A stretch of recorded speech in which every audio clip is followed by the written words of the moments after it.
Well, wherever you happen to be watching from around the world, good morning, good afternoon, or good evening, because we can't say good night, because that means you're planning on going to bed. Welcome to round one of this year's ASR Supercars Enduro Cup. For the moment, the main game, Supercars Championship, and the Development Series take a very brief pause with only a handful of opportunities left in the season to finish out those championships. And we start something a little bit special. We start the co-drivers. We start the main drivers and we put them all together and they share cars and they will do battle in a very short 3-round endurance series. Tonight, it's qualifying night with a bit of a twist for Sunday's Phillip Island 300. What have we got here? We've got 23 cars that are registered for the series. Not all of them will be here tonight. Unfortunately, there are a number of drivers that have failed to find some substitutes. There's a few drivers also that are away for various reasons. But nonetheless, for the drivers that are here this weekend, it's an opportunity to bank some points, because it's not all about wins or finishing places. It's about all the points that go along with it.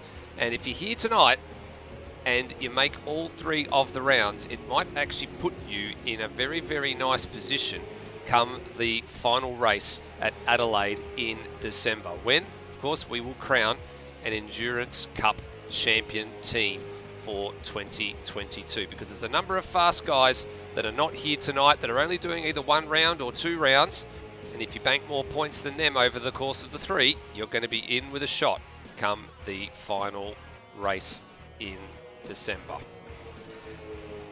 Well, for those of you who don't know who I am, my name is Steve DeVries, and for the moment, there's a question mark on the right-hand side there, because this, at this point in time, is going to be a solo show. I haven't actually managed to do one of these for quite some time. I've been thinking about who I could substitute in for this one. Unfortunately, the main person that substitutes into the catbird seat next door to me in Benjamin Rhodey Rhodes throughout this year's Supercars Championship, he's got a bit of radio silence from what I've been hearing for a handful of hours, I think until tomorrow morning, so he might make an appearance tomorrow. I'm not quite sure yet, but he'll probably wake up on the other side of whatever he's away doing at the moment, and then have a little bit of a look and figure out, okay, I missed something very, very good, or at least I need to catch up on a few things that are happening around the pit and paddock. But I'm actually not the only one that's actually decided to put the question marks out there. I can actually see that somebody in the pit, namely the has-been team, have decided to put their names on the pit hoardings above the pit garage using a Wingdings font. So we'll be having a bit of a look at that tonight, because that's, I think, a little bit of a nod to potentially what's going on here. Now, very importantly, not only did I mention that we're going to crown an Endurance Cup champion, we are going to award some prizes for the Endurance Cup champions for this year as well. So there'll be some gift cards that'll go out to each of the drivers in positions 1, 2 and 3 for the winning teams, if there's been a substitute driver throughout the series in any of those cars. Then we're going to have to give them a little something as well. But on top of that, we've actually got a little bit of a prize kitty that we're going to have up our sleeves for the 2022 Endurance Cup. We've got a bunch of merchandise thanks to our sponsors from last year in Penrite Oil, Ryco Filters, and a little bit of stuff from Milwaukee Tools as well. And we'll put together a couple of packs and we'll award those out throughout the course of the 3-round series. So it's not all going to go out just tonight. We're going to be having a bit of a look at the live stream comments, because importantly, this is about the participation of the viewing public as much as it is participation for the drivers out there on the track. So there's some beanies, there's some drink bottles, stubby holders, a bunch of caps and stickers and things like that. So we're going to hand a bunch of them out. We'll put together a couple of packs. So we're going to be looking for some insightful comments, some interesting comments, and some funny things, and people that are offering some feedback through the live stream chat. And I can see there right now some of the usual suspects are in there with the usual comments and having a few laughs already. Glenn Miles, he's not racing tonight because, of course, he's decided he doesn't want to don up the suit and get into the car for the weekend. So he's missing this one. And yeah, Zach Brown, I could see there, yes, I would have tried to sub Lockie Mansell in for this one. Would have meant I would have had to pay him probably to take a stand for this one. But nonetheless, I'll keep that in mind for next time, because I'm probably going to be looking for a co-commentator or two somewhere down the line. So let's have a look at how this weekend's going to work, because of course this is a two-part affair. So this is how the race schedule looks like for the Phillip Island 300 across this weekend. So tonight, Saturday the 22nd of October 2022, we've just come out of a 2-hour practice session. There is a short driver's briefing and an opportunity for drivers to switch over taking place, happening at the moment. So you can see there's the qualifying session that we are about to get underway with in a very short amount of time. 20 minutes is the duration, unlimited laps, so there's no sort of restrictions on how many laps you can do. You can get out there and do as many or as little as you like. And only one driver of the two drivers in the team is allowed to participate. So the drivers are currently working through nominating who they want to qualify the car, because that has a very important knock-on effect. You can see the next bit underneath, it has the co-driver sprint. So if you can deduce from that what you will, that means that the drivers that didn't partake in qualifying therefore are going to suit up and have a very short 13-lap, 50-kilometre sprint, which will determine how the grid forms up for tomorrow's 300-kilometre, 68-lap race. You can see there tomorrow there'll be a 2-hour warm-up session in the morning. Actually, that's going to open up about 11 a.m. Australian Eastern Daylight Savings Time. We won't be broadcasting that one. We'll pick up the action probably just before we go live, just after 1 o'clock in the afternoon here in Melbourne for the 68-lap 300k race. You can see on the right-hand side there as well for the racing, the point structure awarded. Points pay all the way down to 26th place. So we've got less than that in terms of the cars that are on the circuit that are also registered for the series. But you can see there 50 points get awarded to the winner of the sprint race tonight. And then it works down accordingly from that. And then tomorrow, the big one, 300 points for the winning car for the 300-kilometre race tomorrow afternoon. If I have a look at the point structure, I'm just digging that up now just to see how all that comes together. It's actually a pretty simple structure compared to last year.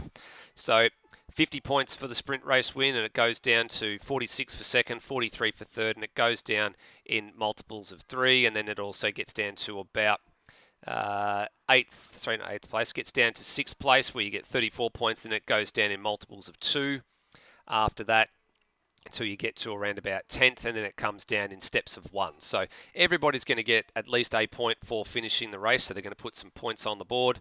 And in a similar vein for the final race tomorrow afternoon, 300 points, and then it follows basically the supercars point structure. So first gets 300, second place 276, third place will get 258, so on and so forth following that structure. Even 26th place, if you finish the race, gets 54 points. So you're still going to put something on the board.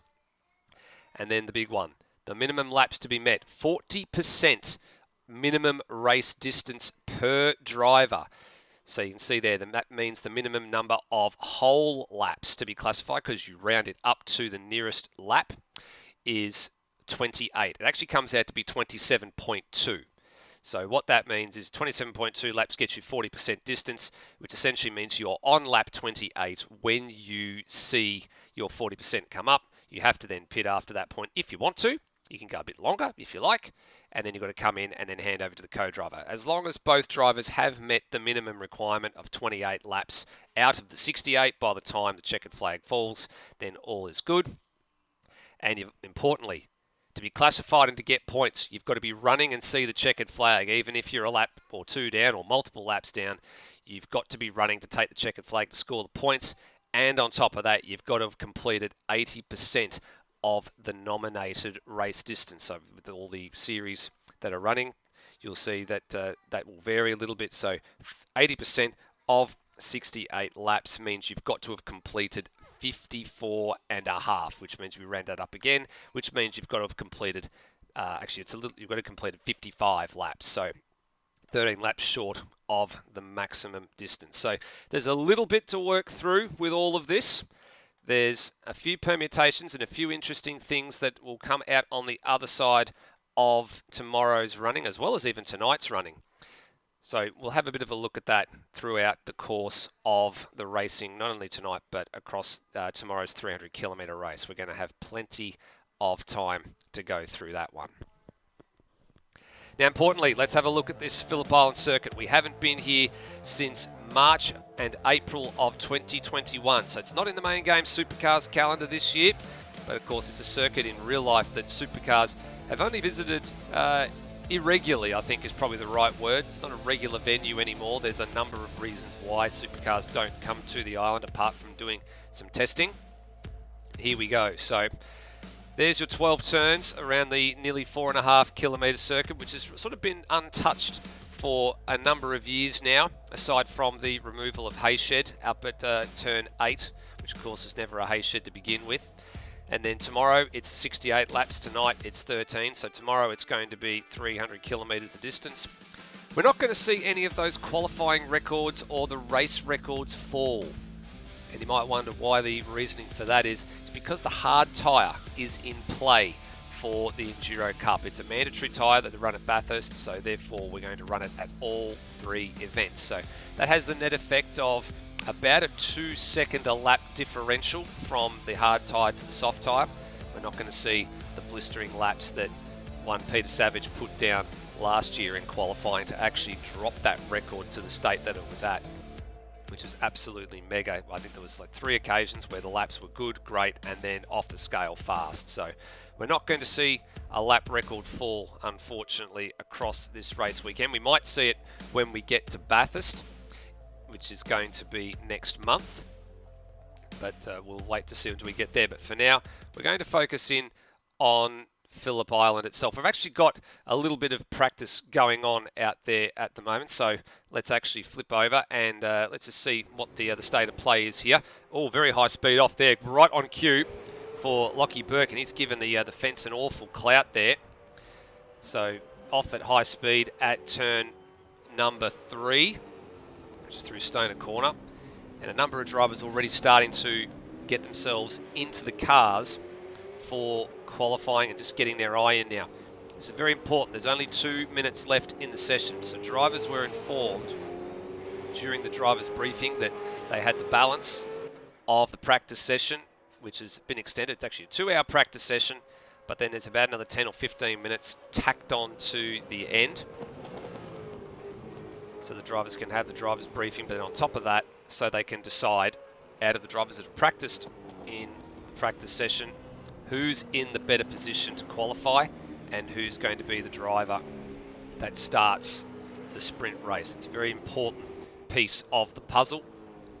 Do you have a pairing that's fairly evenly matched, and therefore it doesn't matter whether they qualify or whether they race, or do you want to put your top driver in to do qualifying, put them at the front end of the field if they can get that far up, and see if they can hang on, and when they hand it over to the co-driver, can they hold on at the front for 13 pretty frantic laps?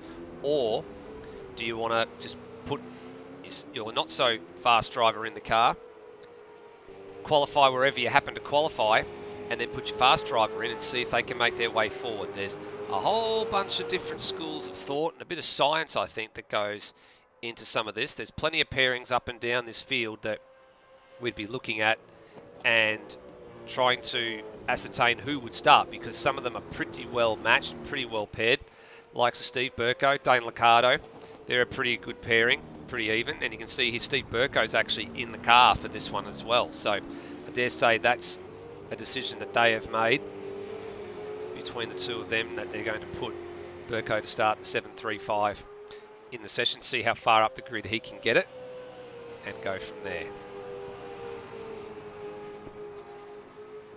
So we've got 16 out of the 23 runners that have entered for the Enduro Cup are going to take part in this one. Another one of the entrants that looks like they've decided on who they're going to start this car is the car of Scott Braxton Stancliffe. Braxton's going to qualify this car, word on the wire. And, of course, father and son duo sharing a sim rig in the same house. So, hard part of that equation is going to be the name down the bottom left-hand corner there won't change throughout all the running in Enduro Cup. But we have got a means to confirm when they are doing the driver swaps and bring all that information to you, so we'll be able to know who's in the car at any point in time. All right, well, checkered flag is out at the start-finish line for the end of the practice session.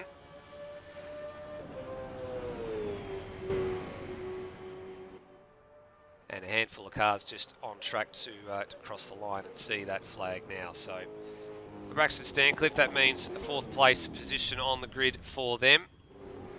Well, not so much on the grid for them, it just means they have fourth place for that car in the qualifying results. Top team at the moment coming out of the practice session, actually top 3 teams go here. So Tomo and Will Devonish there in the 5 minutes racing Commodore, the number 15 machine.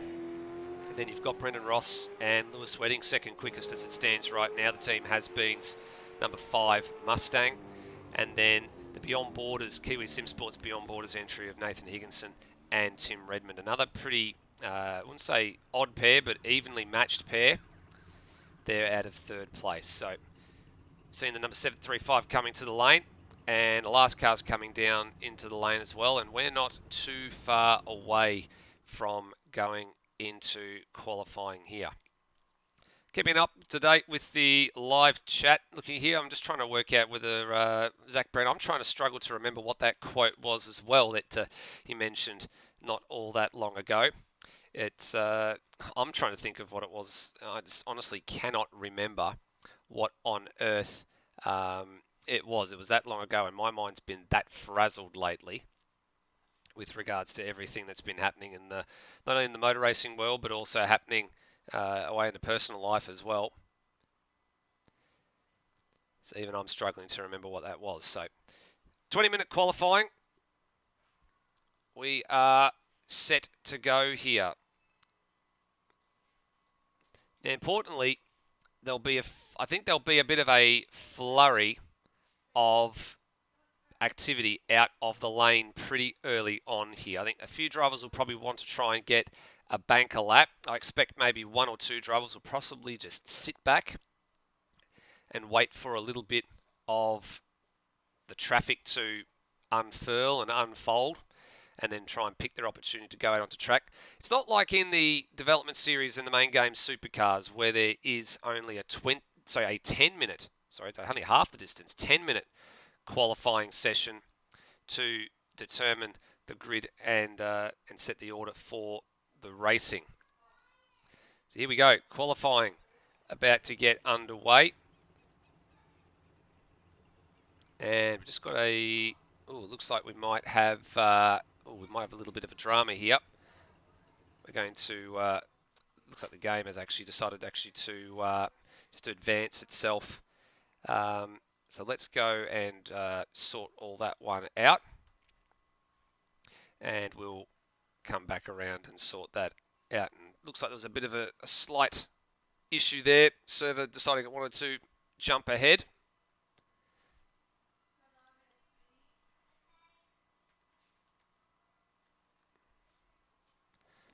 But all the right drivers are in the cars, so that's the important bit here. Won't be too much time to get all the drivers in and back out onto track. I was just about to say, the one driver that's going to interest me at the moment is going to be Lockie Burke. We've got some word on the wire. He's actually got to get a wriggle on at a pretty decent rate. So I expect him to be out of the pits in a flurry and out there to set a lap.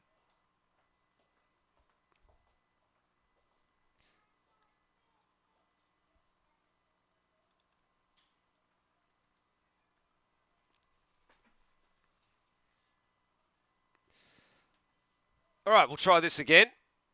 Looks like the dramas have been resolved. And 20 minutes is now on the clock for qualifying. Coming out to some comments again in the live chat, Walshy, with regards to Michael the Floodman Zalavari. Yes, I actually did have a chat to both Michael Zalavari and to Kiwi Chris Riddell to see if they wanted to jump in and do some commentary. They were both keen. Unfortunately, both unavailable this weekend. I know Flood is up at the Bend Motorsport Park for the Shannon's round. That's occurring there over the next couple of days.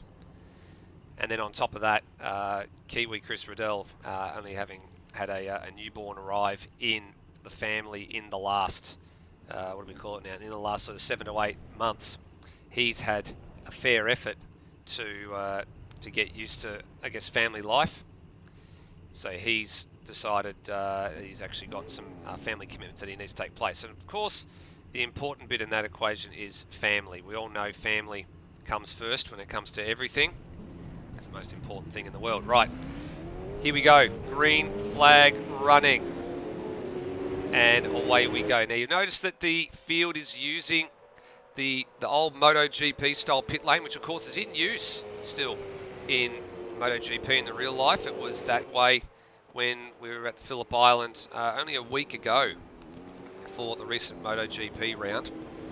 And the only reason for that we have at the moment is there are a few little issues with the pit exit in proper, a few not so accurate details, but also from the point of view of drivers coming out of the pits, it just makes the whole process a little bit safer and a little bit more obvious, gives plenty more sight time to have a look at where your car is coming out of the pits and give you plenty of time to actually get out of the way or take evasive action, rather than someone just appearing on the scene at a vast rate of knots, because most of the time drivers are coming from the right-hand side of the track all the way over to the left-hand side of the track to set up for the opening right-hand corner.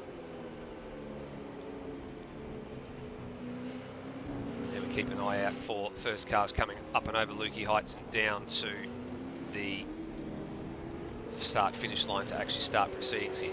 The first man that's actually out on the track at the moment that is actually going to set a lap with a bit of luck is going to be Steve Burko. See if we can find him. He's actually, I think, just gone across the line now to start his first flying lap. Actually, no, here he comes right now. So, Steve Burko to the line. Let's go for a ride aboard the 735 Commodore C7 Motorsport CRE. Down into turn number 1, fastest part of the circuit, approaching 270 kilometres an hour, up into turn 2, sort of mid-tracking, or the car sort of wants to get to the mid-track. You can make a bit of time by sort of staying quite tight to the curbs, use the exit at turn 3, now through Stoner Corner, turn 3, heading down the hill into the high-speed braking approach for the corner that was formerly known as Honda up until a week ago, now officially been renamed in honour of Jack Miller, so it's now called Miller Corner. That's actually going to take a little bit of time to get used to, I think, in the same fashion that they renamed Curva Parabolica at Monza in the name of Alberto Ascari. Sorry, not Ascari, sorry, Michele Alboreto. Apologies. Then through turn 5, consequential corner, then through Siberia, up past turns 7 and 8. Tricky part of the circuit now, up and over the top. You're looking for the track, and then it's all of a sudden it drops away from you. And about 75 metres out from the corner, you hit the anchors and pick up the apex for the corner known as MG. Turn 11, you're very hesitant to get on the power through here. Again, use all the corner apex, feather the throttle just gently. Need to get the nose tucked in. Burko's a bit wide, so not an ideal line. Use all the ripple strip on exit here. You take the car to the line, and for Steve Burko, his opening lap is at 33.9, so not a too shabby lap for Steve Burko. At the moment, puts him comfortably clear with times still to arrive. Looks like Higginson was afforded a track violation on his opening tour because he crossed the line with about 1:33 on the clock. It then went back to 0, so he has cut the course somewhere at some point or another. The important bit for me, Lachlan Burke. Lockie Burke, he's managed to get a time on the board despite having a little off at turn 10, which is MG, on his warm-up lap, or his out lap. and he's currently 1.6 seconds off the pace. So let's see what it looks like when he gets down to braking zone for turn 4, because this is where the first sector marker comes up, just in the braking approach. And he's 3.5 tenths down on his own time at the moment. So sector marker 1 we just went through. Sector marker 2 comes up again at the other of the hard braking stops down the hill into MG. So in terms of the sector lengths, it's actually a pretty even split in terms of how big the sectors are distance-wise. Just the number of corners in between. So only 2 corners in sector 3, 3 in sector 1, and then the balance in sector 2, as Burke's off the road, and he was up on the PB as well, so that's a bit disappointing for Lockie Burke, and I think that will be session over for him. So as it stands right now, he will be, actually has the 7th fastest time as it currently stands, and he'll actually need to jump out of the game there, because he'll need to hand over the car to run through. Actually, he's going out again. He's going out again here for another run, so we'll keep an eye on that one. Here's the second of the father and son pairings that's in this race. So Greg Tara opting to qualify the car on this particular occasion. Car a little bit back end loose, heading up over Lukey Heights. I actually don't mind this move. I think that Greg Tara qualifying the car, handing it over to a driver that has been doing a bit of running in the development series, and Noah Tara, he's been a front runner whenever he's turned up in the limited running he's done, and he's actually done a pretty decent job in the Supercars main game as a substitute. Most notably, I think his last appearance was at Sandown. Filled in quite well. Greg's into a 35.2 at the moment, probably another couple of tenths of a second in that one there. I think that's probably a pretty smart decision to put Noah in the car for as far up the order as his father can get him, and then they can only go further forward from there. Fastest time at the moment, Braxton Stancliffe, 1 minute 33.3, so a fair chunk away from our practice times that we had in the last 2 hours. That was 1 minute 32.3 was the quickest time. Higginson pumps in a 33.1. He goes to the top of the timing tree. Stancliffe all of a sudden gets exiled back to 4th place in the drop of a hat. We had 3 cars go through and set quicker times. So this man was the first one, Nathan Higginson, 33.192. Then Steve Burko lowered his personal best down to a 33.2. And then Cam Rutledge took the 915 combined Anson and CRE machine up to P3. So top 3 only separated by a tenth and a half at the moment. And actually factor in Braxton Stancliffe, 2 tenths covering the top 4 out of 15 cars, as Cam finds the wall on the exit of turn number 4. So he'll go back to the garage. Importantly, he's still got plenty of time to repair the car, get himself running again.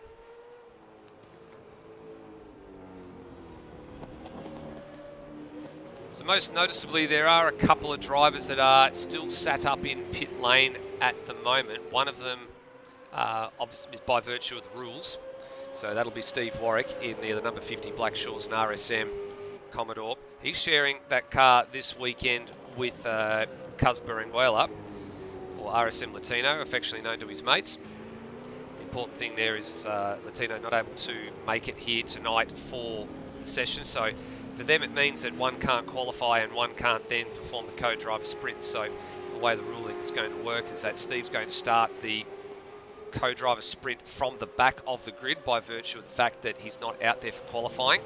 And then wherever he can manage to take his car up to, that'll be the starting position for him and Cuz tomorrow afternoon at 1 p.m. Termo, right, finally we get a representative time on the board from the number 15, 5 minutes racing Commodore, and he's about 0.3 of a second away from the benchmark that he set at the beginning of the practice session. So well done for Termo. And again, another pair of drivers that's pretty evenly matched. They've been doing a fair bit of running together in the Supercars season this year. The yellow flag just out there for one of the Ignition Sim Racing Mustangs, just getting out of the way on the run down to turn number 3 and 4. That looked like that was the Ryan Smith machine, which is currently in 10th place. So Higginson we're keeping an eye on here. He actually looks like he might have butchered his last lap because he's currently out there on another formation lap. So the time from Termo has blown that time out of the water that Higginson managed to set, which is a 1:33.192, so nearly 6.5 tenths of difference. But more importantly, there's still a long way to go in this session. We're only at the halfway point. Plenty of time still left on the board. Plenty of time for drivers to turn some laps. There's still a lot of opportunity for the order to change and change rapidly. Keeping an eye on things. Termo's coming to the lane. The other two drivers that I mentioned that decided they want to sit up in pit lane here. You've got Lockie Lock in the number 237 machine for Lockie Lock Motorsports. Now, I did see Ben Hall hanging around the chat a little bit earlier, and I'm not quite sure what's happened to him. Maybe he's actually to disappear for a work-related reason or something like that, but if that's the case, Lockie Lock's also going to start at the back of the grid here and potentially move forward. The other one of those is Jake Burke, who's in the second of the Ignition Motorsport entries now. I believe so Jake Burke is a substitute for the weekend. Of course, Ryan Smith actually has a substitute on board with him for the weekend as well, and Ed Phillip. So that means Phillippe's going to be qualifying the car it's going to be racing in the co-driver sprint coming up in a couple of minutes' time. Keeping an eye on the second of the Lockie Lock Motorsport machines here, the number 2 car, which is Taipan in the 21 machine. Up on his PB only slightly at turn number 3 and 4. And behind him he's got Brendan Ross, is it? Yes, it is. Brendan Ross has been racing number 5 Mustang. Thank you to Lewis Wedding in the chat for the correction. Last year I think it was Team Has-Beens. This year it's Has-Beens Racing. Bit of a switch there. Taipan very wide, and he knew he was going to have to give up the gig there. He's had to bail out of it, and he's got all 4 wheels off the deck. He went airborne. Did well to keep it on track there. Worthy of a look at that one on the ASR replay. That was a pretty wild ride for Taipan aboard the number 21 machine. So here he comes on board out of Siberia up through turn 7. Went for the turn-in point here at turn number 8, and the car just understeered wide. And then have a look at this from his point of view. Got the fence, and whoop, up went the front end. The rear end went with it, and he did a pretty good job at the end of the day to keep that one from coming back onto the track and into the path of Brendan Ross. He's got the car going again though. Took it back to the pits pretty quickly and gets back into running here.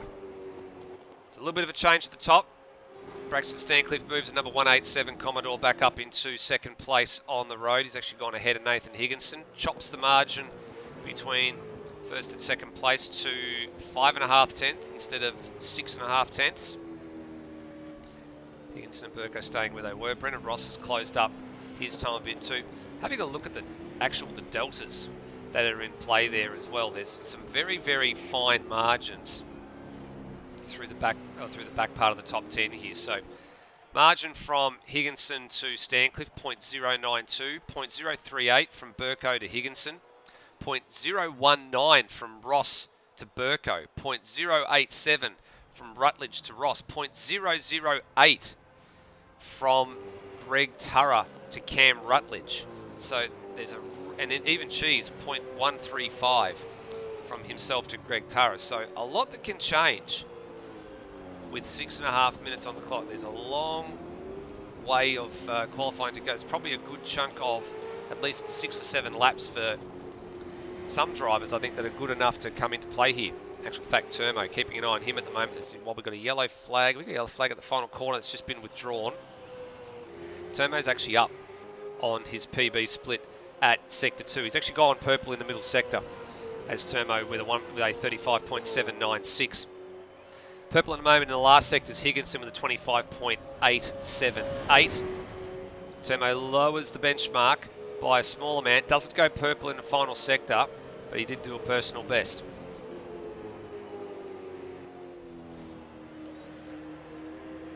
All that time for Termo in that regard came in the middle sector as well. He's just gone off the road there. Pushing a little bit too hard. He'll have a bit of garbage on the tyres here. They'll have to clean up. Let's go up to Nathan Higginson. So he's gone through the first sector split, 30.957, so down on his previous split. He'd actually done a 30.70 on his previous lap at sector 1. We haven't got a readout just yet on who has the purple sector time for sector 1 at the moment. He's lost a bit more time through there and leaving a nice trail of 11s is coming out of MG, so that's going to hurt straightaway speed. Probably best to box the car, I'd say, put on a new set of tyres and get ready to go for another run.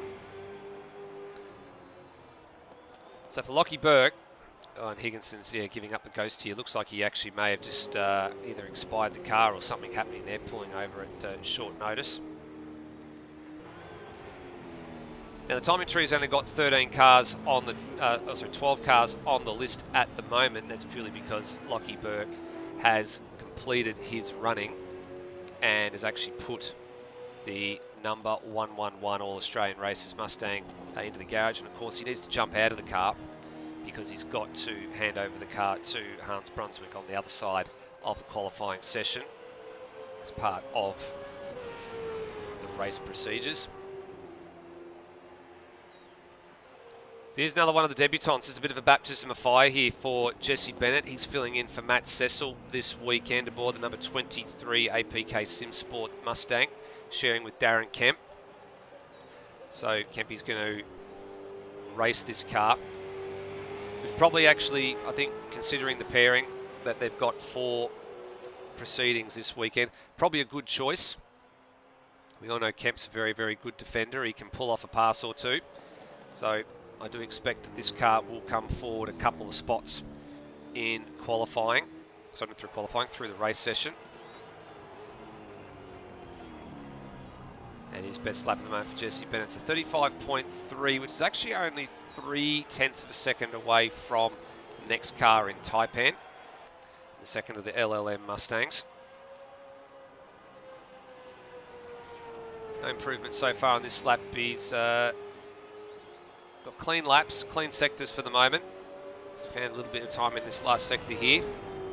He finds a little bit, not a huge chunk, 35.312, so lowers his mark, but this is good for a relative newbie into the series. Has spent a bit of time doing the Rookie Cup, so this is definitely a baptism of fire for him. Got to make sure all the brake balance and the aid and stuff are right. Brendan Ross, he's off in the boonies. Where's he going? Needs to allow a little bit of room. Similarly, Termo pushing quite hard as well down at Miller Corner. He's gone off the road and he needs to give up some position there to, who was that? That was the Vivid Esports number 66 machine. Kai Jones is the wheel of that one. Right, so we're inside the last 2.5 minutes of qualifying here. Very brief yellow flag comes out every now and again at turn 12, and the reason for that will be for cars entering pit lane, or that are moving in the lane. Is there anybody that's out there about ready to set a good lap? There is a little bit of a train actually starting to form heading up the hill. Termo, Brendan Ross and I think Higginson. There's a bit of games going on here. Everyone's looking for a bit of clear air. We're looking to get some tow off of somebody. I'm not quite sure what the proper answer is. We all know the tow here at Phillip Island. If you've ever been in an open wheel car around here is pretty powerful. Formula V, Formula Ford. It is a very powerful thing. Supercars, it's there. It not really as strong. You sort of need the run off the final corner to really get a powerful tow. And similarly off of Southern Loop, you need to be right in the wheel tracks there, get a really good tow, because that's what will then assist the tow in giving you the slingshot. A couple of lights turned on here as the sunlight just starts to go down a little bit here. It's a little bit late in the afternoon for the in-game time. Race start set to be about 3 o'clock in-game time. There's a car that slid a little bit further back in the order as some of the times have improved. This is Cam Rutledge aboard the 915 Anson CRE Commodore. Down to start-finish line for Cam, no improvement, but this will be his final lap. So just keeping an eye out here, there's a number of drivers that are starting to get themselves ready for some flying laps here. Greg Turrup, he's about to come to the line to start his last effort. And then the next car that I'm going to be looking out for is the car that's currently in 10th place, which is Kai Jones. So he'll be the next one to get to the line. And I think he's just going to be lucky enough to sneak another lap here.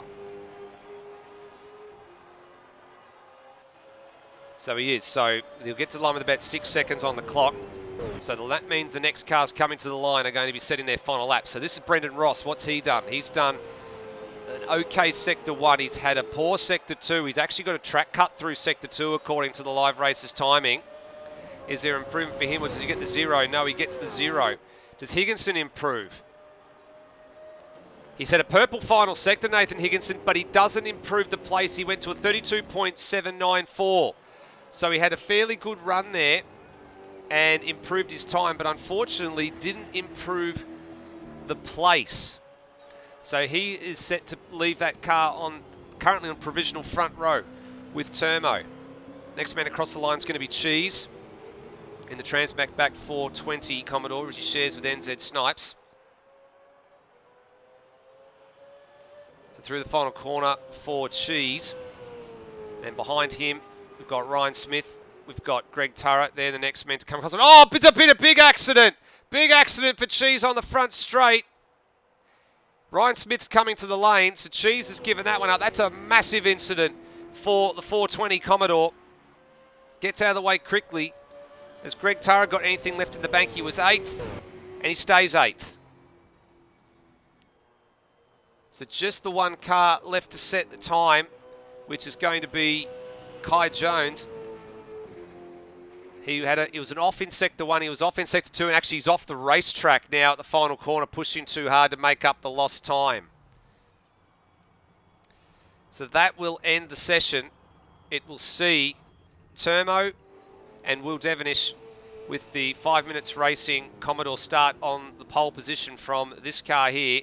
They'll be on board as Kiwi Sim Sports number 430, which will have Tim Redmond at the wheel. So you've got Redmond in second, and you've got Devonish in first on the front row, starting this one, and then Lewis Wedding behind them, and then Scott Stancliffe, who we haven't seen for some time. So he'll take over from Braxton Stancliffe. Dane Liccardo in 5th place. He'll take over from Steve Burko. And then you're going to have NZ Snipes, Daniel Cox, Noah Turrup, Ayrton Philippi, and then Lachlan Horan is going to take over from Kai Jones in the 10th place machine. Taipan will hand over to Justin Cecil. Jesse Bennett will hand over to Darren Kemp.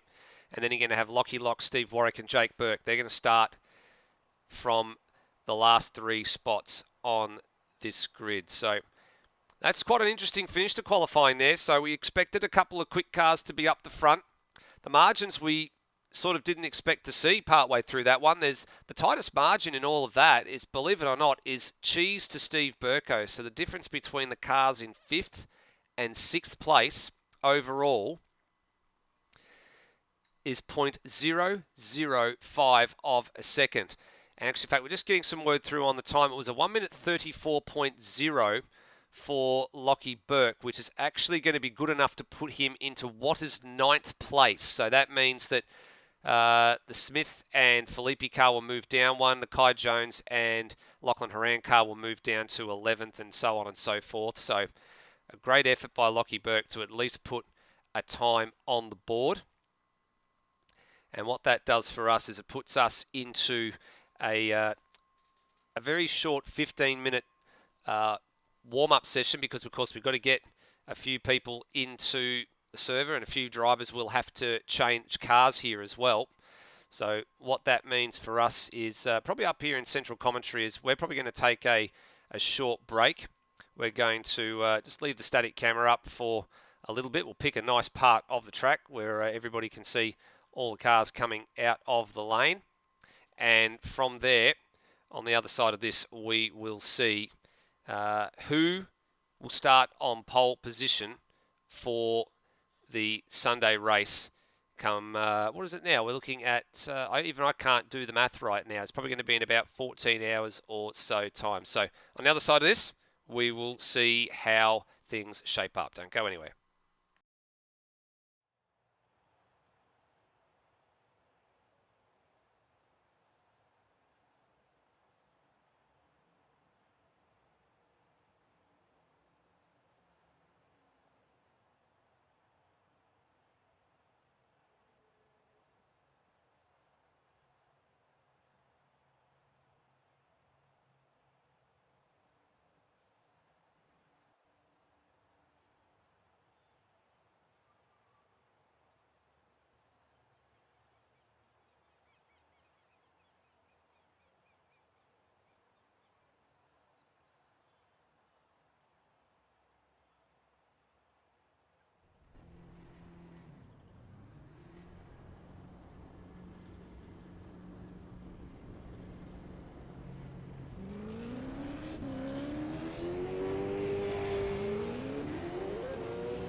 Welcome back, everybody, to the opening round and to qualifying night for the ASR Enduro Cup and for the Phillip Island 300.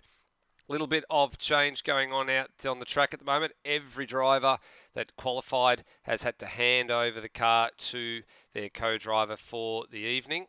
And we're now just in a bit of a pattern now that we've got all the drivers assembled. Everybody's got their cars on track. Everybody's got the correct drivers in the car. We're just in the process of setting the grid to take this one through to its conclusion for the night and to set the grid for tomorrow's ASR Phillip Island 300.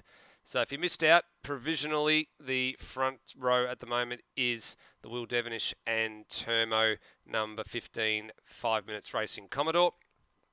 And then alongside them, it's Nathan Higginson and Tim Redmond at the moment. So that's how the front row is going to line up with a bit of luck. Brendan Ross, I know, is quite furiously at work at the moment putting the pieces of the puzzle together. So we're waiting at the moment just to see how all this pans out. Right now, we've got drivers that are on the circuit just winding down the clock in warm-up. So these drivers have actually sat out for a good portion of the evening's proceedings so far. So with everything that's been going on, they've been doing some driver swaps during practice. They've probably been doing a little bit of spotting for their driver counterparts throughout the qualifying session, trying to get them some clear track and warn them of any of the traffic that's been around so they don't get their lap ruined.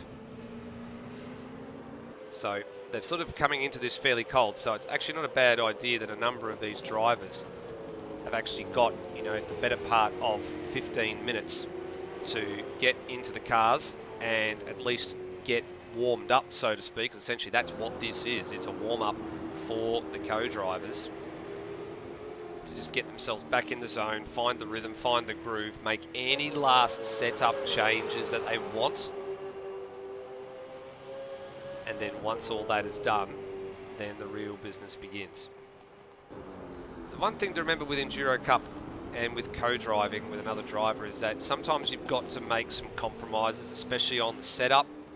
A lot of the preferences that come across in real life with the driver swap procedure is things like the brake bias and the brake pressure and all of that. They all come across when you change, so there is an opportunity to, I guess, address that through the driver swap process. You can make sure that when you take the car, you can put all those personal preferences in so you can drive the way that you want to drive and feel comfortable in the car. You're not going to be essentially going into a situation blind.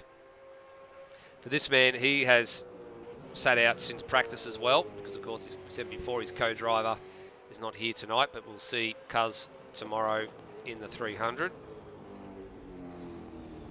And he comes down through MG at the moment, so get an idea of pace for Steve Warwick, 34.6, so would have been sort of the lower half of the field, even if the car was in qualifying. So it's actually probably not a bad decision to sit out quali and have the co-driver away, as we had to pick up or attempt to pick up a couple of spots here as well.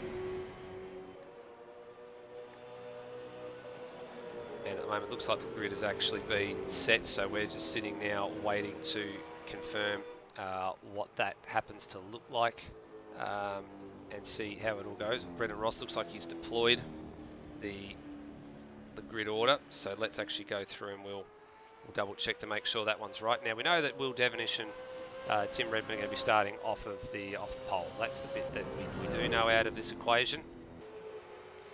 And then you've got the number 5 machine with Lewis Wedding aboard, Braxton Stancliffe had handed over to Scott Stancliffe. And then you've got Dane Liccardo out of 5th. He'll be taking over the C7 Motorsport machine. NZ Snipes is taking over from Cheese, so that's officially confirmed.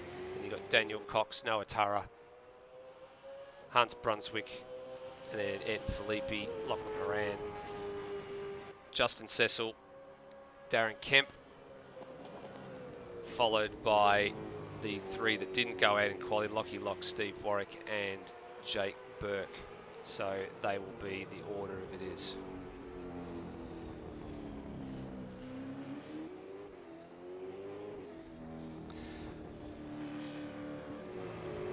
All right, so only 2.5 minutes remaining in the warm-up session. We'll let the session run out and we'll then get ourselves ready for a race in a bit. Having a little live chat here as well, just keeping an eye on some things. Love the comment from Peter Thrower. Absolutely love that comment. Kemp is going to have some pretty broad shoulders to shoulder the load I think he's carrying for this weekend. So he's going to be one to watch out for. I think you've hit that one on the head pretty quickly there.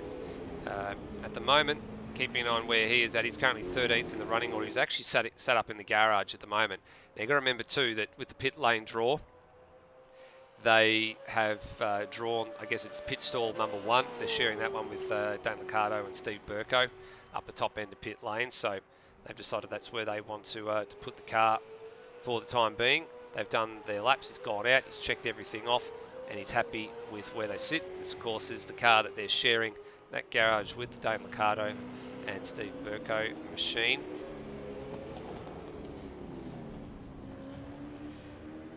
And these guys are going to be starting off the third row of the grid, so they'll be pretty interesting just to see what sort of progress they can make. I'm really curious to see this battle for the top, the top 4 or 5 positions and how it unfolds coming up in the next couple of minutes. Who's your money on here, people?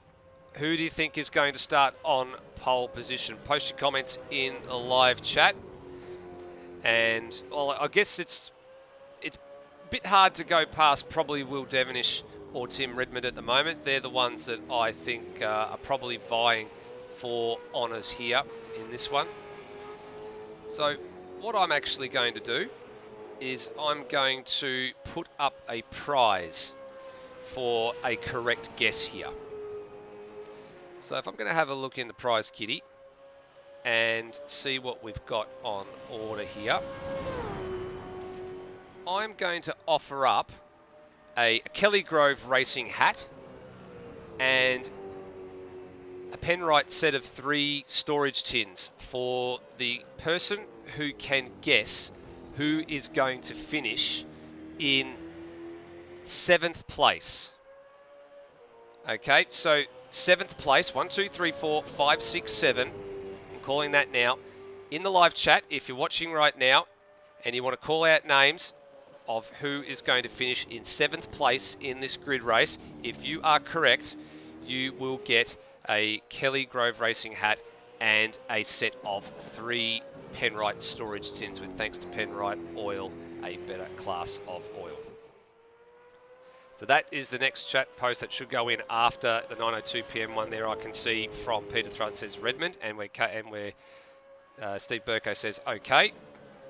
And that's not a cue, gentlemen, for you to structure or decide you want to manufacture the outcome of a race result. Termo's probably got it correct here, a car with multiple wheels. And we're seeing here some thoughts coming in already. Daniel Cox for 7th from Rossi.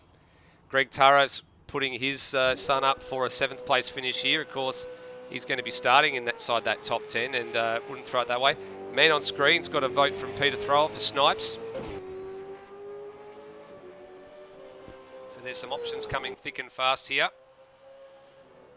Yeah, we're not offering up a prize for last, unfortunately, with Jake Burke down the back there. But nonetheless, we'll take that one. I'm hoping that says from last, not for last, but we'll take that one with a bit of a grain of salt there and see what he can do. Actually, if he does get 7th from last, I'll give you more than just the Penrite tin set and a Kelly Grove hat. I'll give you something else as well. I'll see what we can do. So we'll leave that one alone for the time being, and we will see where he ends up. Kempy for 7th place from Captain Chaos Theory. Of course, last year it was we commonly referred to it as Captain Chaos Theory and the Good Ship Kemp was the order of the day with regards to especially the Bathurst 500, with Steve Burko and Darren Kemp sharing positions there. And with the car disappearing off the screen there, what that says to me is we are going to have a bit of a look at a grid forming up in the next few minutes. Flipper Mad Motorsport giving himself a plug. Ed and Philippi from Flipper Mad Motorsport giving himself a plug for potentially a 7th place finish here. I don't know if that's coercion in the highest degree or what it is, but we'll soon find out. So love the suggestions. Rossi Lewis is not going to go backwards from second last. I can tell you that much from now. He's not going to go back that far.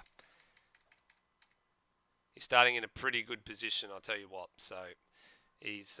I'm looking forward to seeing what Lewis Wedding can do actually inside, well and truly entrenched inside the top 5.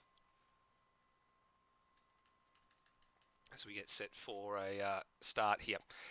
Opportunity to have a bit of a sip of wine or your favourite beverage. I'd just actually give a bit of a thanks to Dennis from Excalibur Screw Bolts, who actually inherited a couple of bottles of Shiraz 2020 Shiraz, and that's what's keeping me going tonight in this particular solo effort. So let's have a drink to the field before they get underway.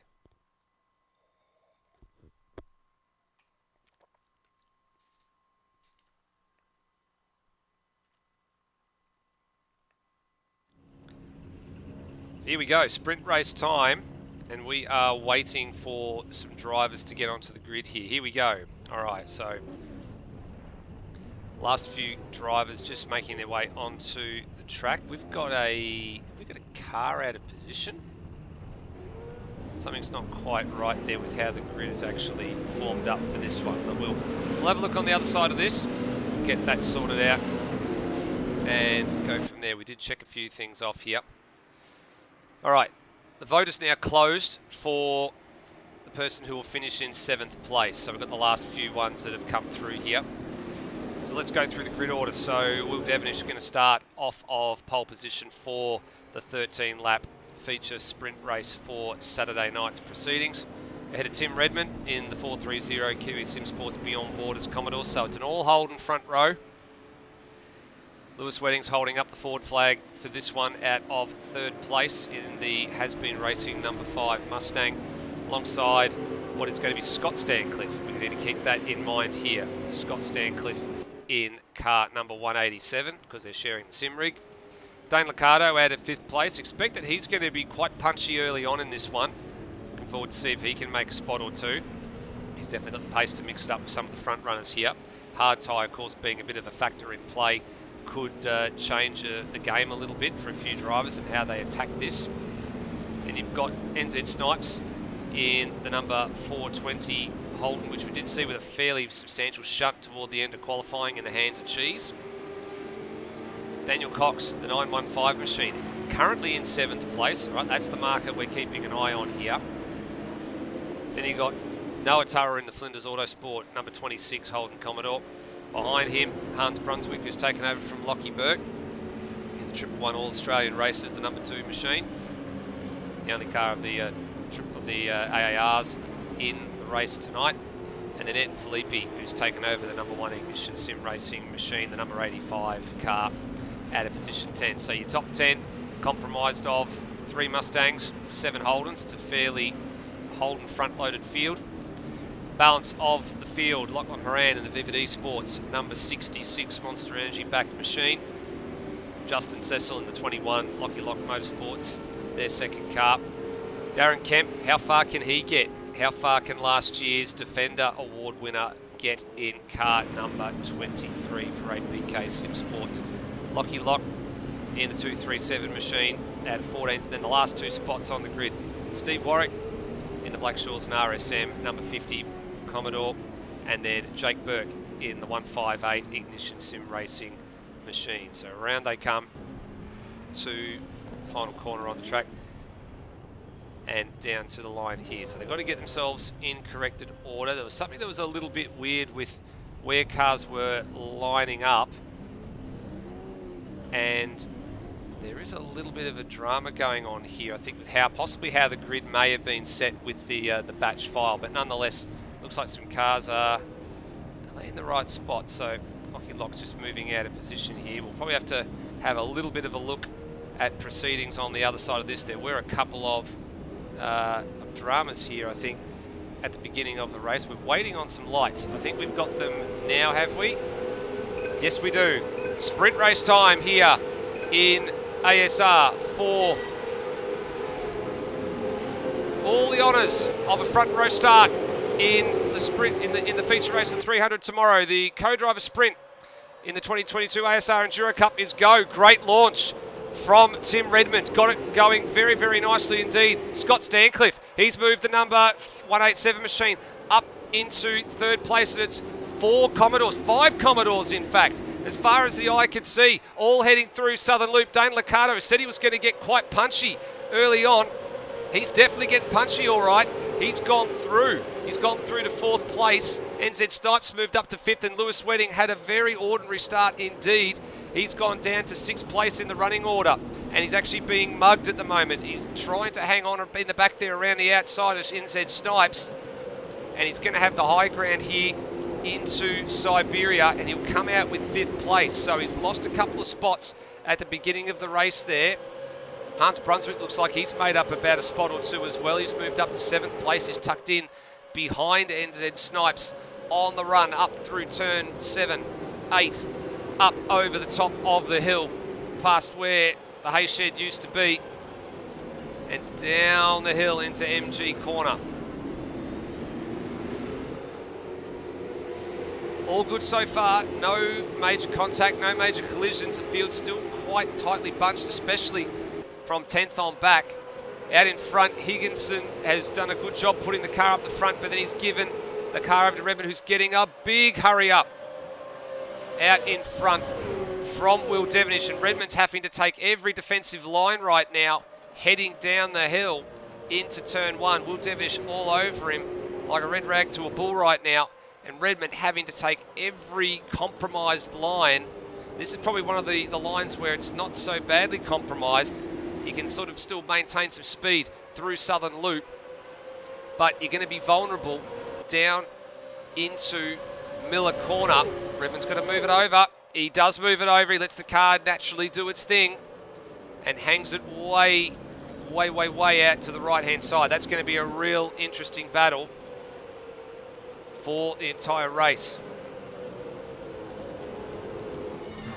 At the back of the PRD Automotive and C7 Commodore Dane Liccardo, Lewis Wedding's finally got himself up and running, and he's all over the back of the number 735 machine as well, heading up through turn 7 and 8 and up over Licky Heights. Oh, Liccardo just bobbled it, looked like he had a little bit of a moment, managed to gather it back up. It didn't cost him. Thankfully, it didn't cost him too much time. It didn't cost him the place heading up over the hill. He's trying to hunt down Scott Stancliffe in the number 187 machine. The top two are starting to clear out here. So it's going to be on, I think, for the minor placings. Coming to the end of lap 2, so still 11 laps to go. Great start for Hans Brunswick.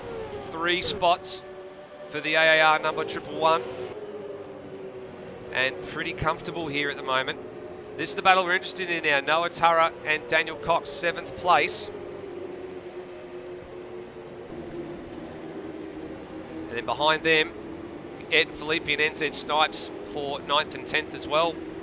Locking horns in combat here. There's already a non-finisher from this race. Justin Cecil is out of this one, having not completed a lap. So that means they will start 16th in the race tomorrow. It also means no points, because there would have been points awarded had they have finished in this race. So they're going to be starting on 0 from tomorrow, where a number of drivers are going to be already have a little bit of points in the bank. So they're going to be behind the 8 ball a little bit earlier than they would have liked. Right, so you've got Ed Phillip here in the number 85 machine. He's in a Commodore sandwich at the moment. He's picked up 1 spot from the drop of the green flag. Now the field's started to string out quite substantially. And then 10th place car, you can see there the 420 machine of NZ Snipes. He's actually lost a 4 spots at the beginning of this race. Not ideal for them. There's actually a great heavyweight scrap going on back here with, there's a bit of a, is that a drama there? I just saw for Steve Warwick. I think he might have just had a game freeze just for a very awkward moment there, because he was leading the pack. Oh, and there's a car off. I think we've got, we have got Lachlan Horan. He's off at the last couple of corners. I'm not 100% sure if that was as a direct result of what happened to Steve Warwick. Let's see if we can capture that one on the Outlaw Broadcasting replay there, because Warwick was heading a queue that had himself and Darren Kemp and Lockie Lock was in that group. And, oh no, that's on his own. So that's an error for Horan on his own. Just gives the tyre barrier on the outside of the wall there a bit of a gentle nudge. And he was the last car in the field anyway, so he was able to get going again pretty quickly.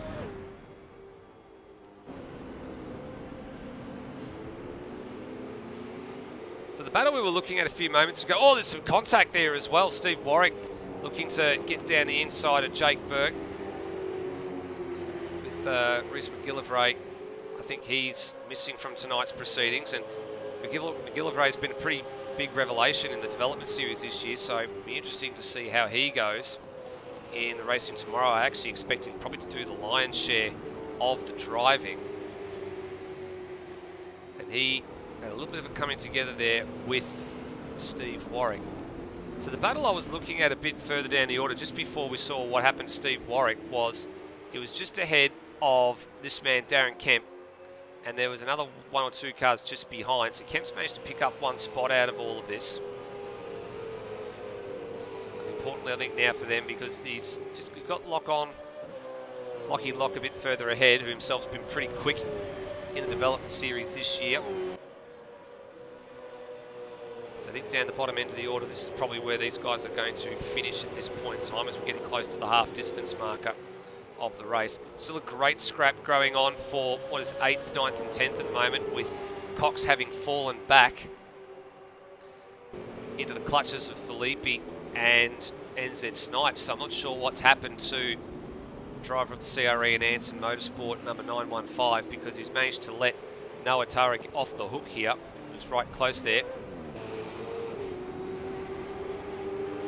And looks like we might have lost another, haven't lost another car. We've had Lockie Lock go off all on his own down at turn number 4. So I think that's that's definitely going to be a self-inflicted mistake.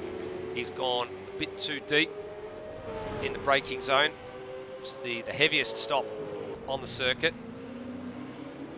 And just a little bit too low to brake, so it's a little bit of an inside front right locking going on down there. Thankfully, it's down the escape road, and he drops a bunch of spots. He actually drops 1, 2, 3 positions, so that's a free kick for Darren Kemp. It's going to move him up the order. And he's still got, oh, that was Jake Burke with a half spin just in the front of shot there as well.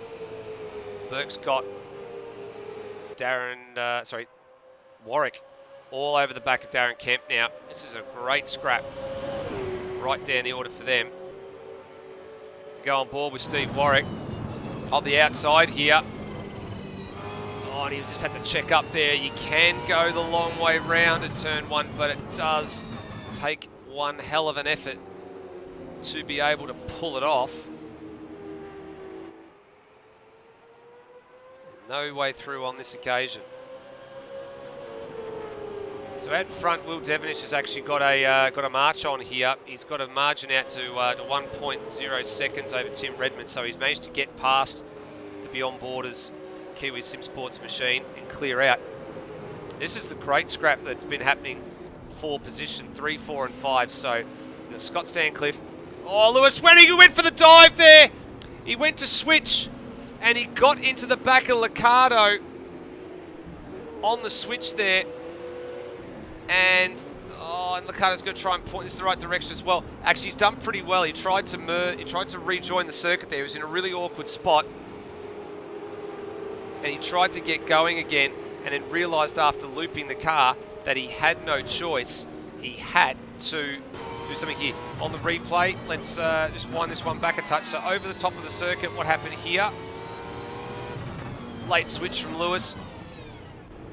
It might be something to answer in the steward's room after that one. We will soon find out. That's a shame. That was a really great scrap for 3rd, 4th and 5th on the road. Oh, one of the ignition cars has been off the track as well. Is that Phillip? Yeah, it's Ed and Phillip. He's been off the road at turn 1. So he comes out of that battle with Cox and Snipes. That shuffles the order quite substantially at the moment as well, because it moves Brunswick actually as... Lewis Wedding. Lewis Wedding's been... Has he been off the road? Or is he trying to redress here? I'm not sure what's going on. It's an awfully... It was 1 minute 35 last time around for Lewis Wedding. I think he made a mistake. I think he went deep at turn 4. His last lap was at 35.2. And I'll get an indication on this lap. This time around, yeah, he did the top 2 times. I'm wondering if there might have been an incident here. He's done a 45.2 in the middle sector, which means I reckon he's run deep at turn 4. There was also some pretty odd times for Scott Stancliffe and Hans Brunswick, who both did 38.5s in the middle sector. So I wonder if there's been a bit of a coming together involving 2 or possibly 3 cars. Might have to go back and see if we can have a bit of a look at that one. And see if we can capture precisely what happened. Meanwhile, keep an eye on this battle here. So Brunswick, hasn't he had a great run? He's had a really ripping run up to 4th place here. Actually, we have got a replay coming in now of what's happened down at... actually, no, we don't. We did for a second. I've hit the wrong button. Get you a replay on that one at the moment while we get a read on what happened with Lewis Wedding. We do have one coming inbound. We have seen what's gone on here. All right, now we've got the replay to show you of what's happened down here. So it looks like Wedding actually had a fairly decent run out of turn number 2. He went down the inside there. Did he... There's some contact there. That explains the 45 for Wedding. It also explains the slow sector times for both Brunswick and for Scott Stancliffe. And while I've been watching that replay, there's actually been a pass. There's actually been a pass for 3rd place, with Stancliffe being usurped by Hans Brunswick on the 8th lap. So that changes the dynamic there a little bit. Puts a Mustang up onto 3rd place grid spot. So there's definitely been some moving and shaking in this one. Man is currently in 7th spot at the moment, which is the number that we've been keeping an eye on. Oh, he's very close to running off the road though, is NZ Snipes. So did anybody put some money, their money in for NZ Snipes for 7th place? I actually think we did. Yeah, Peter Thrower. So at the moment, Peter Thrower's looking pretty handy here for a little bit of merchandise to be sent across the order, although Snipes is doing his best to throw it away here, with both Liccardo and Cox bearing down on him. Keeping an eye on the times at the moment, it was actually Snipes wasn't too bad last time around, 35.2 relative to the 35.6 and 35.9 behind for Liccardo and Cox, but they were quicker through Sector 1 the last time around. And they still got a good chunk of laps to go.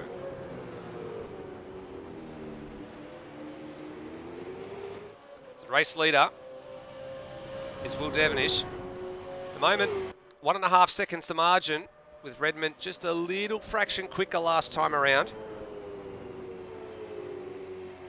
Of course, there are no pit stops in this sprint race, or no mandatory stops, I should say. That's the important piece of the puzzle.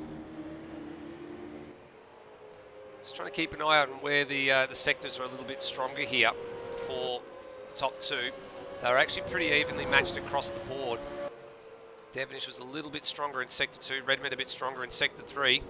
Actually, Devonish much stronger. Sector 1 this time around, he's actually pulled out another 2 tenths. Ricardo through now to 8th place. He was just in the back of shot a few moments ago, keeping an eye, or while we were keeping an eye on NZ Snipes. So this will be the real litmus test here for Dane Liccardo, whether or not he's got anything left in the tank to throw at Snipes. Second lock up for for NZ Snipes down at turn number 4 in consecutive laps. So he's starting to feel the heat here. I don't know if he knows or not that 7th place is worth something to somebody at the moment.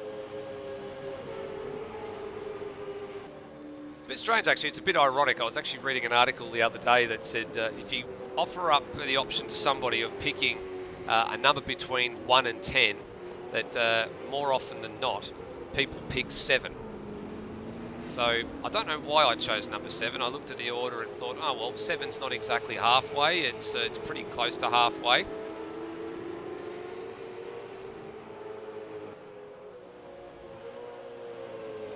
we will soon find out.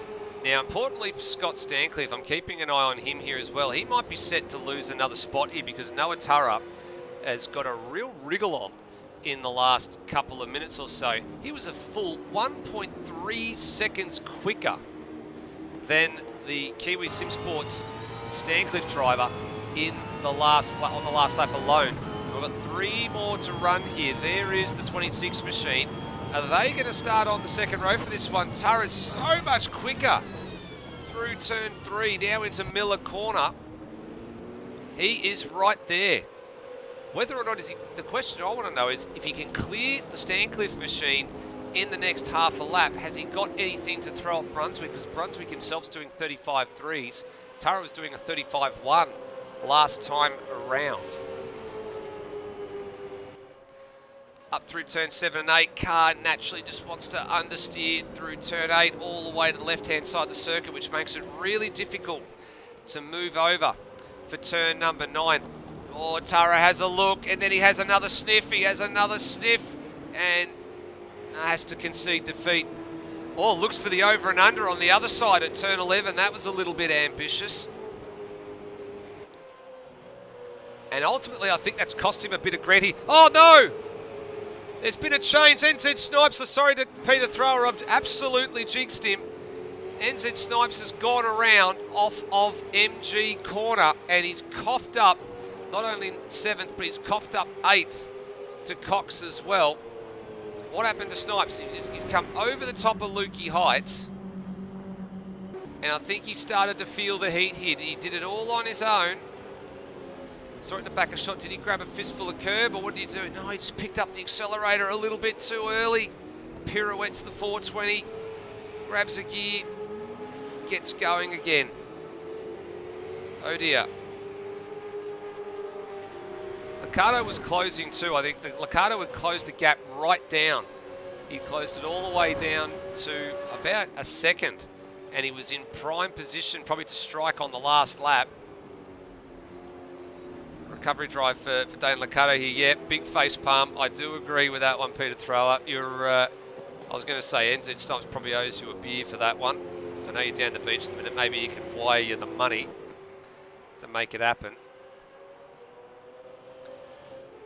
All right, so penultimate lap in the co-driver sprint. Just nearly 19 minutes of racing already here. So it's short, sharp affair. It's going to be about 21 minutes or so of complete racing by the time we're all said and done here. Scott Stancliffe hanging on to 4th place. Grimly at the moment from Noah Turra. I'm wondering if it's only a matter of time. This would be a hell of a defensive effort to pull this off. Hunts Brunswick just up the road in front of them as they head down the hill for the last time tonight. Marginan front 7 is between the two place cars is 3.6 seconds. So Devon has just checked out second half of this race, made some little adjustments, no doubt, second wind. So there'll be no change from the qualifying order to the grid order for tomorrow's 300 kilometre race as it stands right now. 3rd, 4th and 5th, I guess, pretty much up for grabs at the moment, with Scott Stancliffe still doing the business. He's managed to hang on for half a lap here. So the important thing is if he can get out of Siberia cleanly, he'll head up the hill, he'll head up towards Lukey Heights and MG and hold on for position here. So this will be the one I'll be keeping an eye on. We've got Race leader coming round the final corner in the next few seconds. We want to keep an eye on this battle just to see what's going to happen here. Is Tara going to have a dive? Stancliffe covered it, and he did a good job of it there as well. Will Devonish will take the win. He'll take the 50 points that goes along with it, and they open their Enduro Cup campaign pretty smartly ahead of Tim Redmond and Nathan Higginson. And then a great drive for Hans Brunswick. He'll move up to position number 3 after starting what would have been position 9, I think it was. So great job for them. And at the line, Stancliffe just outlasts Noah Tara by fractions, 4/100ths of a second. Stancliffe to Tara. So he defended when it counted and gets home for 4th place ahead of the Flinders Autosport Commodore. Recovery drive for Lewis Wedding after a tardy start, finishing in 6th place there. Nothing to be frowned upon there. Don't do anything too naughty. That's probably a little bit naughty. I guess he's not happy, but still we've seen worse to do with that. Liccardo is lucky number 7. So looking through my order, who was the person that offered up Dane Liccardo for number 7? I think, I thought it might have been Captain Chaos Theory here. Has anybody got a victory here? No. No takers for Dane Liccardo for position number 7. So the prize goes begging. All right, so Liccardo home for 7th. Daniel Cox home in 8th, down 1 spot from where he started. Ed Filippi 9th, so he's actually picked up a spot for the Ignition Sim Sport number 85, or Ignition Sim Racing number 85 rather. NZ Snipes, the fall from grace, started in 6th place after a great qualifying effort from Cheese. A couple of laps from home, misses out on a good finish there as well. Steve Warwick, he's the beneficiary. He picks up 4 spots, 2 of those by virtue of the non-finishers. So he's kept his nose clean. That's a good starting position for himself and RSM Latino tomorrow. Lockie Lock, a 2-spot gain. Darren Kemp actually finishes where that car started in 13th place. And Jake Burke picks up 2 spots, and that will be by virtue of Lachlan Horan only completing 3 laps. And Justin Cecil only completing or actually not even completing the opening lap. He didn't even finish the opening lap. So everybody back to pit lane. So there's a fair bit, I think, to digest in this. The front row finished as they started. Hans Brunswick taking over 3rd place and up 6 spots from where they started. The Stancliffe machine finished where it started. And then Noah Tara up 3 spots. Lewis Wedding down 3. So the biggest mover and shaker out of all of that. Steve Warwick with 4 places. Hans Brunswick 6 places gained, and Steve Warwick 4 places gained. The biggest losers, there's a couple of 4-place grid drops there for Justin Cecil, Lachlan Horan also with 4, NZ Snipes with 4, and that's the most of the positions that were changed there. So there was a little bit to digest in that.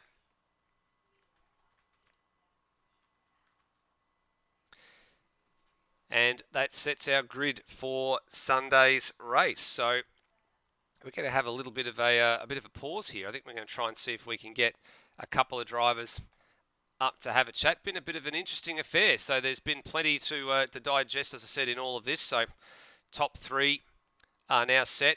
Actually, the whole field for tomorrow's 300-kilometre race is now been set. It's now just all a matter of the remaining element of preparation work that goes into this one. I'm sure there'll be a few drivers that are looking to do a few laps come the race, come tonight, and then before we get into official warm-up tomorrow.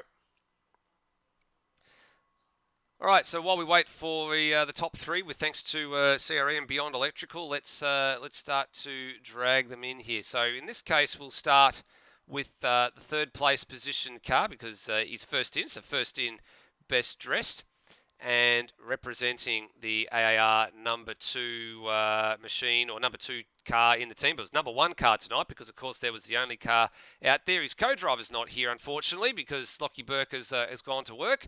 but we'll start proceedings with Hans Brunswick. So, Hans, great drive. Actually, great to see you up here. It's been a while since I had you up in the commentary box, since we used to call the supercars races a while ago. But fantastic drive, capitalised on some mistakes. 6 places gained, the most by anybody, and a great starting position for yourself and Lockie Burke tomorrow. All things considered, Lockie put it in the top 10, and that was good enough to work with. And obviously, I think it's a bit interesting that I'm the sole remaining driver of the sole remaining car in the AAR team. But that's another thing for to sort out tomorrow. But it's good for the strategy, I guess. We'll always have a clear pit box. And Berkey, he did a few laps and seemed to be good enough, and I'm pretty much there as well. I don't think I'm fast enough to be top 2, but I kept it on the road, and that's all that mattered. And I think some of the balance things as well, because some of the drivers ahead of us, so the 3 cars that were battling ahead of us, they sort of lost their balance towards the end, and a bit of crazy moves and stuff like that. It's only a co-driver race. We need to be careful, but I think I'm getting a knack for these co-driver races, because I think there's a second podium of a co-driver race I've done. So I think it's good. We've done a good job, so looking forward to tomorrow. Yeah, I agree, and you're right. I think you guys have got a knack for these co-driver things. And coming out of last year's Enduro Cup, where you were like the underdog pairing, I think, coming into proceedings, we didn't know what to expect, but it actually turned out that the two of you seemed to be quite well matched. I guess not just in a setup phase or being able to work together in that regard, but you both drive the car in very similar ways. You don't throw it off the road, and you both sort of seem to just work generally very well with each other, support each other quite well, and that lended to some good results last year, including your really good finish at the final race of the Enduro Cup in the 500. Yeah, it was good, and we had some solid results all the way through. Probably should have arguably won maybe 1 or 2 of those races. Didn't, but that's okay. And it's to be finishing second to Kurt Stenberg and Luke Rosella is fantastic any day of the week. But to only do that by 1 point, and if we passed Lewis and Rossi, we would have won the championship by 1 point. But that's how it goes sometimes. It was good. I enjoyed driving with Berkey. Berkey's great. He had to run off to work to get the sponsorship funding for us, I guess. We just work together. Don't know what it is. We just tend to drive the car the same. The only difference is that he uses 360 steering lock, and I use 540. So I like to have the bus steering wheel. Just when you drive real life race cars, that's what it's like.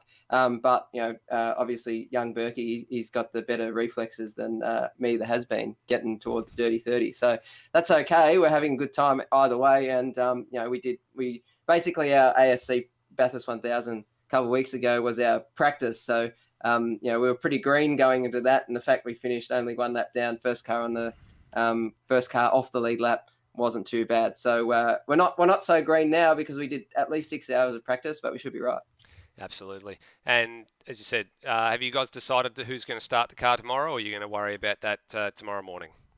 No idea. I have no idea. We'll see about it tomorrow morning, and we'll lick the stamp and send it, I guess. Absolutely. All right, we'll speak to you tomorrow. Good luck for tomorrow's 300. Thanks, Nether. Thanks very much, and thank you for the call tonight. Thanks, mate. All right. Out of the 3rd place position, let's move up to 2nd place on the grid. They started in 2nd place. Actually, I want to give this a commendation here when we bring up the guys in the 430 machine in Tim Redmond and Nathan Higginson. Higo, fantastic qualifying to put the car on the front row of the grid for the co-driver sprint. Probably one of your more complete performances I think we've seen in qualifying for quite some time. So job well done. Oh, thank you. Coming into it, it was a little bit of, it was an air of nerve, a little bit nervous coming into it. I guess I can put it down to Tim, really. Big driving force behind that result. Just keeping me calm, providing a really good setup. I just kept a clear head, and really just tried my best to keep it as smooth as possible. Yeah, well, I think that's probably what you did. I think for a little while there, you did hold the top time for a good portion of it until Termo managed to bang the lap in that sort of ultimately nobody was really able to beat. You did lower the mark a little bit, but ultimately couldn't quite get close enough. What does that tell us about the race pace for you guys? Does that obviously it's not a one-trick pony situation? Do you feeling comfortable now that you're going to be starting off the front row, that potentially going to be out of a fair bit of the trouble tomorrow? Yeah, being out of the trouble, it's going to be. I'm hoping that it'll be sort of a repeat of tonight for the first stint and a half. Is that we get ourselves out of the riffraff down the back, mid pack rear end, and we just focus forward. Just keep our eyes forward. Keep it as smooth as we can. Rightio. Well, we turn over to your teammate in Tim Redmond. Tim, you made a bit of a bold call, I guess, to draft Higo in as your partner for this particular series, and at the moment, it seems to be a bit of a big tick for you. Yeah, I mean, example of tonight, Higo's definitely got pace, and it definitely shows. He just needs that calm hand to help guide him through, and that definitely showed in qualifying tonight. So you're right, bit of a bold call, especially given, I guess, his track record, shall we say, through Super 2 and his nicknames that he's picked up along the way. But he's a top bloke, and he's a top driver, and as I said, he just needs that calm hand to help him through, and he's starting to find some of those nice grooves, some of those nice sort of settled, more flowy motions, especially on a circuit like this. So really great to see him progress in this way. And I mean, it's a long endurance series, so still got a bit to go, but good, positive first steps, I think. Absolutely. I think that's probably the best thing you take out of a good, positive first steps. Now, I'm actually just detecting a little bit of a change in the voice that I'm listening at from you at the moment. Hoping you're well, because it doesn't sound like your normal self. How you travelling over there in New Zealand?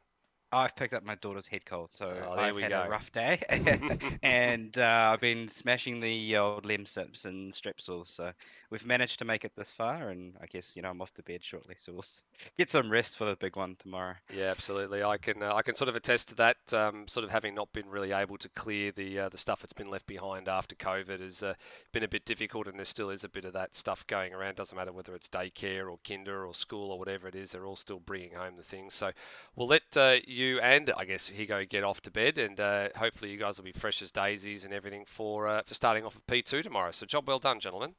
Thanks. Thank you.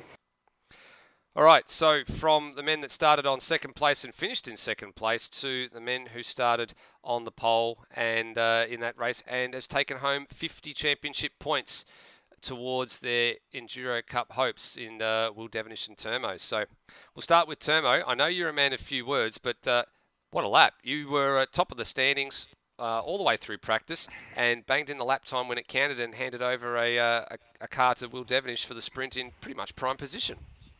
Yeah, I just drove the car. I've got a pretty much new equipment, so it's actually showing that I've got potential of pretty much speed, so yeah. Man, a few words, very, very short and sweet. I guess that's all we really need to keep it to. I know you don't like these interviews, mate. I won't prolong it too much. Will, inspiration for deciding to take Termo on as the co-driver, because, of course, he's been your teammate in this year's Supercars Championship. And, well, you're in the thick of the fight. Teams Championship-wise, you guys are right in there. So was it a no-brainer choice, or was it just something you decided, you know what, I want to continue something that a partnership that we've done, or was there a bit of science that's sort of gone into it? What was your thinking? Well, Tomo showed quite a bit of passion this year, and I wanted to go into Enduro with a driver that has been up the pointy end, but not quite there, and hopefully be able to drag them to a win, which we got tonight. So I'm actually putting this win on Termo. He put the car on pole. We're up the pointy end, and we didn't have to work too hard in the race. So yeah, pretty stoked to have Termo in the driver's seat when he's in the car, and he hands over a clean car, so I'm pretty happy with that. Absolutely. And you said he handed over a clean car. He didn't put a foot wrong in qualifying. He found his gap, picked his time to set the lap time, and I guess the important thing is it's a small grid, but it's a track where flow and car performance is quite important. And we saw you, I guess, to maybe trim the car a little bit toward the end of that stint as Tim sort of started to close the gap just a little bit with about a half a dozen laps or so to go. And then you ended up being able to motor away to a win by about 3 3/4 seconds. So being able to, trim the car on the fly, get the car ready to, to drive at all parts of the stint, not just in a qualifying session or in a sprint, I guess is pretty important. And it sounds like you've got a pretty good co-pilot that knows how to trim that car in the same fashion that you do. Yeah, 100%. We found something I think was pretty special in the setup this week, and I've been giving it to some people, and everyone else hates it, but able to give it to Termo, and he does exactly what I do with it, so it's worked out really great. Yeah, and we've been talking a little bit about drivers being fairly equally matched and working with each other or liking the same things in setup, or people that don't have huge differences in their brake pressure requirements or their steering rotation requirements. How do you guys sort of match off? Are you pretty similar? Yeah, like besides from I don't even think there's even much of a roll bar change between the two of us. There might be a bit of a brake pressure change, but besides from that, we running everything exactly the same. I give Termo a setup, he'll give me a grunt if it's good or a grunt if it's bad, and that's about it. Is that how you communicate now? It's in grunts? Yeah, it's just how many R's are in it, depending if it's a yes or a no. So right. Yeah, so it's been working well. All right. Well, we'll let you guys call it a night. Fantastic result, and 50 points towards your championship haul as well for the sprint. So nothing to be frowned upon, and you're going to start off of the prime position tomorrow. So well done, gents. Thank you. Thank you. All right, that concludes our quick wrap-up of the results of qualifying night here for the Phillip Island 300. So you've had a pretty good result there with hearing Termo and Will Devonish on the front row of the grid alongside Nathan Higginson and Tim Redmond. And then Hans Brunswick and Lockie Burke are going to start off of third place for the race tomorrow. Now, importantly, we do need to stress that because there were a couple of incidents that were there on the broadcast that we did see, there will no doubt be a couple of items that do need to be reviewed. So there may be a couple of grid drops to be issued with regards to tomorrow, but we'll bring you all the information on that tomorrow morning as it arises. So join us here on Outworld Broadcasting for the Phillip Island 300, which will start around about 1 o'clock tomorrow afternoon, Australian Eastern Daylight Savings Time. So I guess we cover off all the main things. That means it's 3 o'clock in New Zealand. It means it's 12 o'clock in Queensland. It's going to be 12:30 p.m. in Adelaide. I think WA is 3 hours behind, so that makes it 10 a.m. for them over there.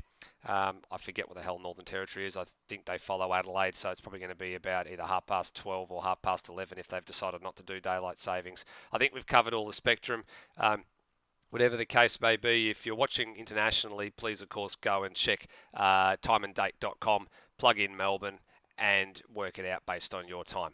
And we will see you then. So until next time, drive safely, everybody, and we'll see you tomorrow. Bye for now.